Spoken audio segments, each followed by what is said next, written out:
Старый черный «Мерседес» медленно ехал по заросшей дороге недалеко от Бристоля. За рулем сидел Генри Коллинз, 72-летний владелец крупной корпорации, человек с безупречной репутацией и состоянием, о котором писали финансовые журналы. Он не был здесь почти полвека. Дом его детства выглядел уставшим, облупившаяся краска, перекошенное крыльцо, выбитые окна. Генри планировал снести здание и продать участок. Документы уже лежали в папке. Подрядчики должны были приехать через неделю. Но кое-что сразу бросилось ему в глаза.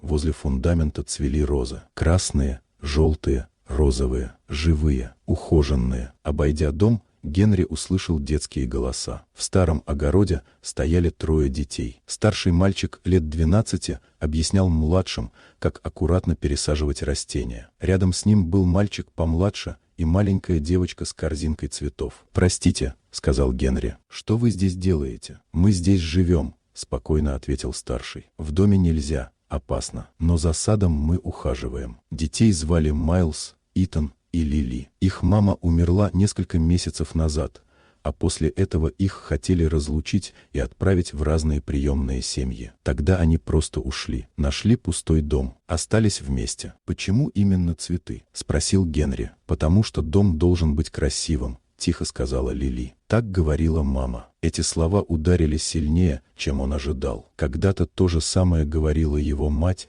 Эвелин Коллинз. Она сажала розы каждую весну. Генри вспомнил, как в 17 лет уехал учиться в Лондон после ссоры с отцом, и так и не вернулся. Ни на похороны отца, ни после смерти матери. Дом стоял пустым 27 лет. «Этот дом мой», — наконец сказал он. «Я здесь вырос». Майлз сразу выпрямился. «Мы уйдем. Только дайте нам день». «А почему вы так долго сюда не возвращались?» Вдруг спросил Итан. «Если это ваш дом, почему вы за ним не ухаживали?» Генри не стал уходить от ответа. «Потому что мне было проще убежать, чем признать, что я потерял нечто важное». Он рассказал о сносе, о планах, о папке в машине. Дети приняли это молча. «Нет», — неожиданно сказал Генри, — «вы не уйдете». Он отменил снос прямо при них. Позвонил юристу, потом строителям. Дом будут восстанавливать. Настоящее. Но главное, он попросил детей помочь ему понять, каким этот дом должен быть. «Я богат», — сказал он честно, — «но у меня нет семьи. И, кажется, никогда не было дома. Я хочу попробовать это изменить. Если вы позволите». Лили просто обняла его. И этого оказалось достаточно. Позже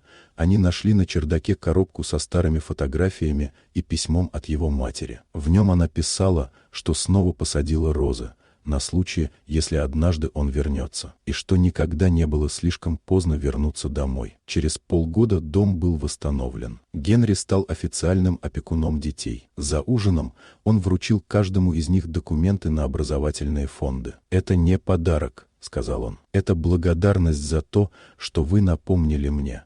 Богатство ничего не стоит, если им не с кем делиться». Лили улыбнулась и спросила: «А ты теперь наш дедушка?» Генри рассмеялся сквозь слезы. «Если вы не против. Иногда, чтобы найти дом, нужно сначала потерять все остальное».